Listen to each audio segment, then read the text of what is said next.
ശ്ലോകം 4 വലിയ തരത്തിലുള്ളതായ യോഗങ്ങളെക്കുറിച്ച് പറഞ്ഞു.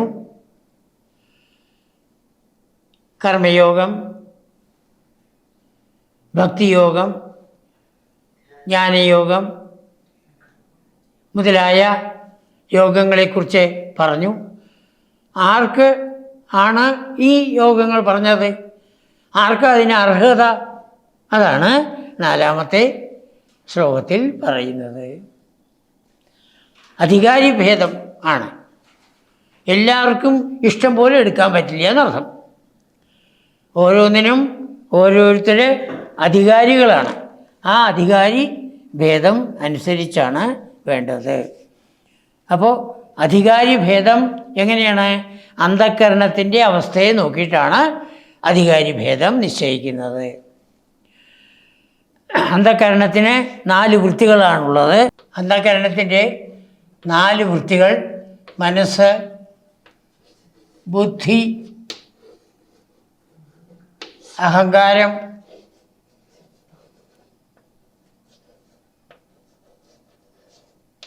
ചിത്തം.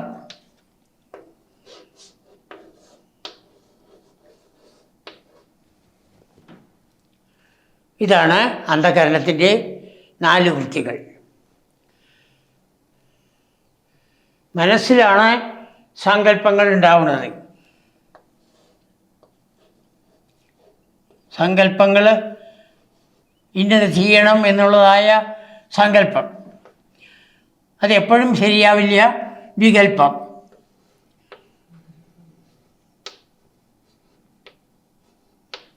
സങ്കല്പ വികല്പങ്ങൾ, പല സങ്കല്പങ്ങളെയും നമുക്ക് ഉപേക്ഷിക്കേണ്ടതായിട്ട് വരും. എന്തുകൊണ്ട്? നിശ്ചയിച്ചിട്ടില്ല. നിശ്ചയിക്കുന്ന ആരാണ്? ബുദ്ധി. നിശ്ചയാത്മിക ബുദ്ധി. മനസ്സിൽ വരുന്നതായ സങ്കല്പങ്ങൾ പ്രാവർത്തികമാക്കണോ എന്ന് ബുദ്ധിയാണ് നിശ്ചയിക്കുന്നത്. തൻ്റെ കഴിവിനെ നോക്കിയിട്ട് പല കഴിവുകൾ നോക്കണം. ശരീരത്തിൻ്റെ കഴിവ്, ബുദ്ധിയുടെ തന്നെ കഴിവ്, ധനത്തിൻ്റെ കഴിവ്, ആൾക്കാരുടെ സഹായമാകുന്ന കഴിവ്, അങ്ങനെ പലതും നോക്കണം. അപ്പോൾ മനസ്സിൽ സങ്കല്പിക്കുന്നു, ബുദ്ധി നിശ്ചയിച്ച് ഒരു കർമ്മം വേണോ എന്ന് തീർച്ചയാക്കണു. അങ്ങനെ ജീവിതകാലത്തിൽ അനേകം കർമ്മങ്ങൾ ചെയ്യുന്നു. ആ കർമ്മങ്ങളിൽ ചെയ്തതിനെ എല്ലാം ഒന്നിച്ച് കൂട്ടിവെക്കുന്ന ആളാണ് ചിത്തം.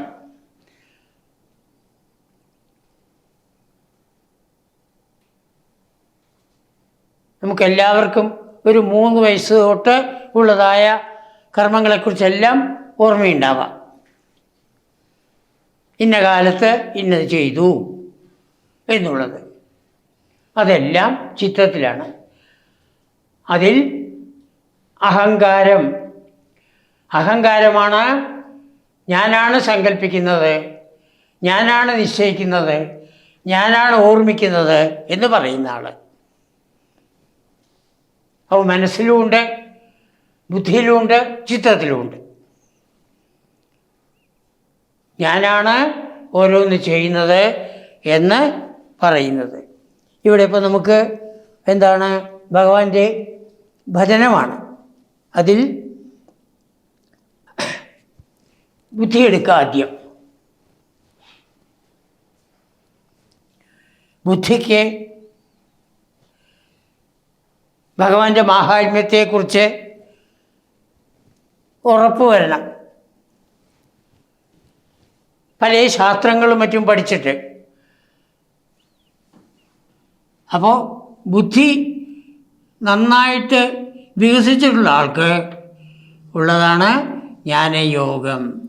ബുദ്ധിക്ക് വലുതായിട്ടുള്ളതായ ജ്ഞാനം ഉറപ്പൊന്നുമില്ല. പക്ഷേ വിഷയങ്ങളിൽ ആസക്തിയുള്ള ആൾ, അയാൾ കർമ്മം ചെയ്യണം. കർമ്മം ചെയ്ത് ആസക്തി കുറയ്ക്കണം.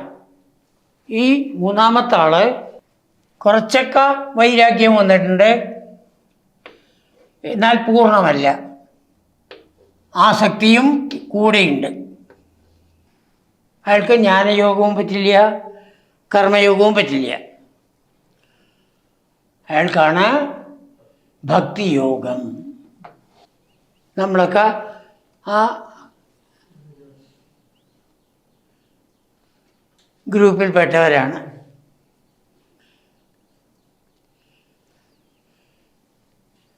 കുറച്ചൊക്കെ വൈരാഗ്യം വന്നിട്ടുണ്ട്, പക്ഷെ പൂർണ്ണമായ വൈരാഗ്യം വന്നിട്ടില്ല.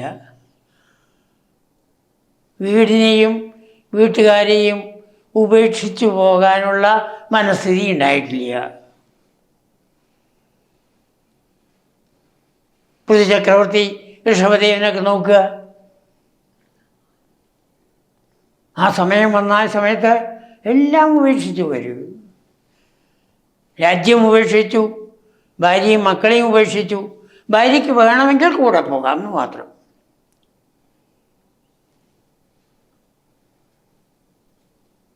അപ്പോൾ ഏതേത് യോഗത്തിനാണ് അധികാരികൾ? വിഷയങ്ങളിൽ ആസക്തിയുള്ള ആൾക്ക് കർമ്മയോഗം. അയാൾക്ക് വർദ്ധിച്ചതായ അഹങ്കാരമുള്ള ആളാണ്. വൈരാഗ്യവും വന്നിട്ടുണ്ട്, ജ്ഞാനം നേടണമെന്നുള്ളതായ ആഗ്രഹമുണ്ട്, എല്ലാം നിശ്ചയിക്കാനുള്ള കഴിവുണ്ട്. അയാൾക്ക് ബുദ്ധിയോഗം, ജ്ഞാനയോഗം. കുറച്ച് വൈരാഗ്യം വന്നിട്ടുണ്ട്, പക്ഷെ ആസക്തി മുഴുവൻ പോയിട്ടില്ല. അയാൾക്ക് ഭക്തിയോഗം. അങ്ങനെ ഓരോരോ യോഗത്തിന് അധികാരികൾ. ആ അധികാരം നമുക്കുണ്ടോ എന്ന് നമ്മൾ തിരഞ്ഞിട്ട് വേണം നമ്മളതിലേക്ക് പോവാൻ. അതാ ജ്ഞാനം കർമാവി ഭക്തിസ്തൃതയമിഹ ഭവൽ പ്രാപകം. ഹേ ഗുരുവായൂരപ്പ, 3 യോഗങ്ങളെക്കുറിച്ച് ഭാഗവത്തിൽ വിശദമായിട്ട് പറഞ്ഞിട്ടുള്ളതാണ്. ജ്ഞാനയോഗം, കർമ്മയോഗം, ഭക്തിയോഗം. ഹൃദയം, ഇത് 3ഉം ഭവൽ പ്രാപകം, അങ്ങയെ പ്രാപിക്കാൻ പറ്റിയതാണ്. 3ഉം ഏതായാലും മതി. തത്ര താവൽ, അതിൽ നിർവിണ്ണാനാം അശേഷേ വിഷയേ ഇഹ ഭവൽ ജ്ഞാനയോഗാധികാര. എല്ലാ വിഷയത്തിലും നിർവിണ്ണനാവണം, വൈരാഗ്യം വരണം, പൂർണ്ണമായ വൈരാഗ്യം വരണം. അവരാണ് നിർവിണ്ണന്മാരെന്ന് പറയുന്നത്.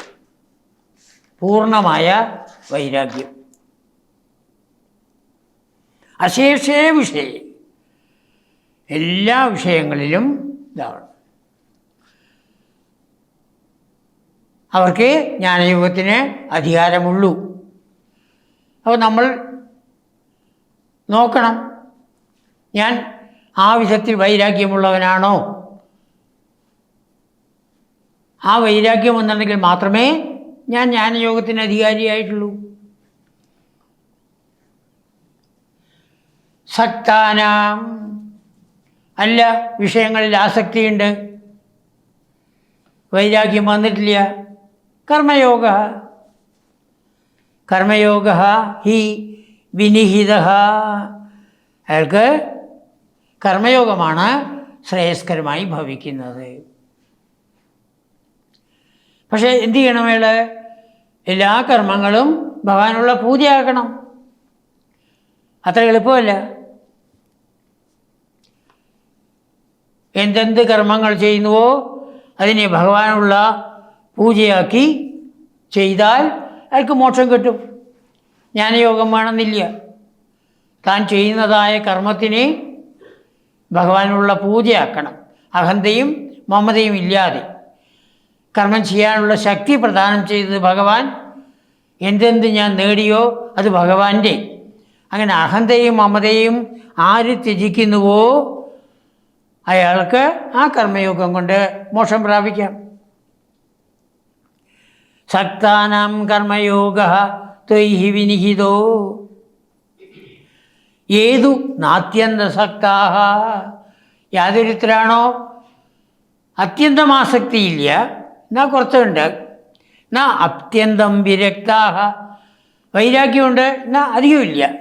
അതാണ് രണ്ടും കുറേശ്ശെ. വിഷയ ആസക്തിയുമുണ്ട്, വൈരാഗ്യവുമുണ്ട്, രണ്ടും കുറേശ്ശെ.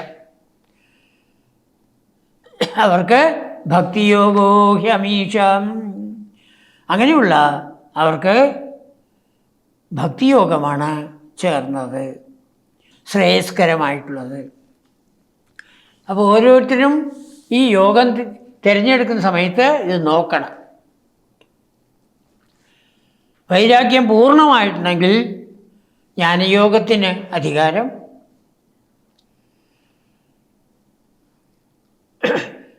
തീരെ വൈരാഗ്യമില്ല, വിഷയാസക്തിയുണ്ട്, കർമ്മയോഗം. കുറച്ച് വൈരാഗ്യം വന്നു, കുറച്ച് ആസക്തിയുണ്ട്, ഭക്തിയോഗം. അങ്ങനെ ഓരോരുത്തരും ഏതാണ് തനിക്ക് ശ്രേയസ് സാധനം എന്ന് അവനവൻ കണ്ടുപിടിക്കണം. അപ്പം മാത്രമേ ആ കർമ്മം കൊണ്ട് നമുക്ക് ഗുണമുള്ളൂ എന്നർത്ഥം. നമ്മുടെ ലക്ഷ്യം ഈശ്വര സാക്ഷാത്കാരമാണ്. ആ ഈശ്വര സാക്ഷാത്കാരം നേടാൻ വേണ്ടിയാണ് ഈ യോഗങ്ങളെല്ലാം. അപ്പോൾ ഏത് യോഗം വേണം എന്ന് നിശ്ചയിക്കുന്നത് ഇതിൽ പറഞ്ഞതുപോലെ ഇതാണ് വിധിക്കപ്പെട്ടിട്ടുള്ളത് എന്നർത്ഥം. ഭഗവാൻ ഭാഗവതത്തിൽ ഉദ്ധവരോട് പറയുന്ന സമയത്ത് ഇവിടെ വിശദമായിട്ടാണ് പറയുന്നത്.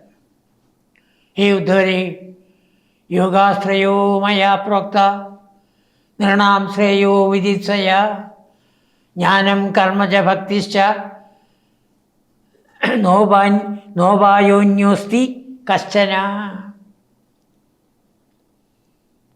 ഉദ്ധവരെ, യോഗാശ്രയോ മയാ പ്രോക്ത, 3 യോഗങ്ങൾ എന്നാൽ പറയപ്പെട്ടിട്ടുണ്ട്, ഞാൻ പറഞ്ഞിട്ടുണ്ട്.